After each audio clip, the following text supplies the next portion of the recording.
Et Rahner en poursuit par rapport à la théologie plus strictement.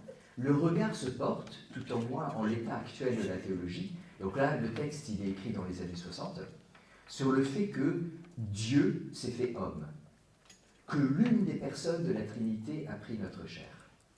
Ça va pas. Non, en fait, ça va, c'est pas faux. Dieu s'est fait homme et une des personnes de la Trinité s'est fait chair. Mais qu'est-ce qui ne va pas avec ces expressions? Qu'est-ce qui fait qu'elles ne sont pas vraiment parfaitement adéquates? Est-ce que c'est Dieu qui s'est fait chair? Oui, mais plus précisément, c'est que la deuxième personne. Et ça devrait changer quelque chose. C'est pas le Père, c'est pas l'Esprit. Ça donne pas la même chose. Ça donne pas la même chose. Et c'est pas une des personnes dans le sens de n'importe quelle personne. Encore une fois, malheureusement, là, Ignace, il était un tout petit peu à côté de la plaque quand les trois personnes se disent qui y va. C'est pas n'importe quel des trois. C'est pas, bon, moi aujourd'hui, je suis désolé, je suis un peu trop pris, tu t'as qu'à y aller. Ou j'ai envie d'aller visiter. Vous connaissez la blague non, moi, je ne sais pas. Les vacances de la Trinité. Ah oui, à Rome. À Rome, oui. Donc, où est-ce qu'on va aller en vacances? Donc, on dit, bon, bah, on pourrait aller à Jérusalem. Puis là, il y a le fils qui dit, oh non, voilà, c'est un mauvais souvenir. J'ai été crucifié. Non, vraiment, Jérusalem, c'est pas ça. Je ne sais plus pour le père, d'ailleurs. Bon, et puis, au bout d'un moment, ah, mais on pourrait aller à Rome. Et là, il y a l'Esprit Saint qui dit, super, j'ai jamais été.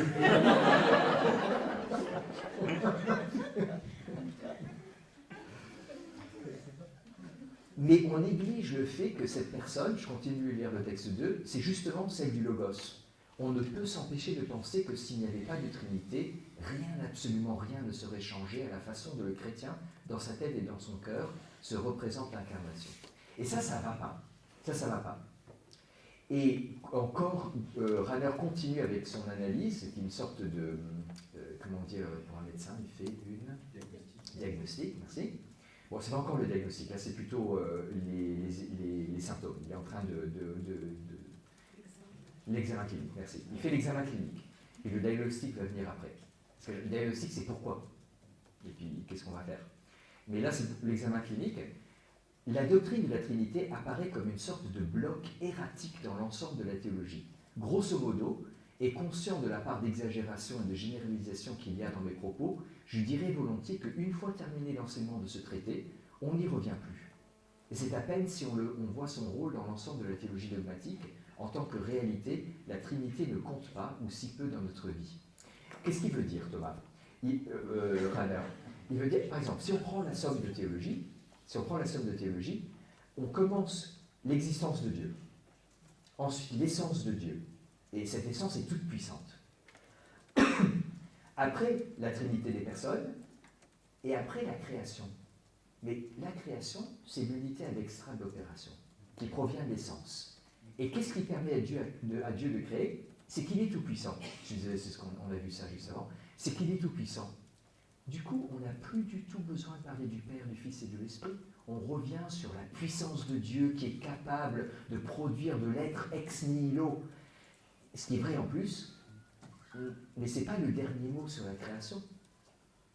Et après, on continue. Et du coup, Dieu, pas le Père, Dieu crée l'homme pour la relation à Dieu, pour la divinisation. Mais la divinisation, c'est la filiation. Ce n'est pas que la divinisation.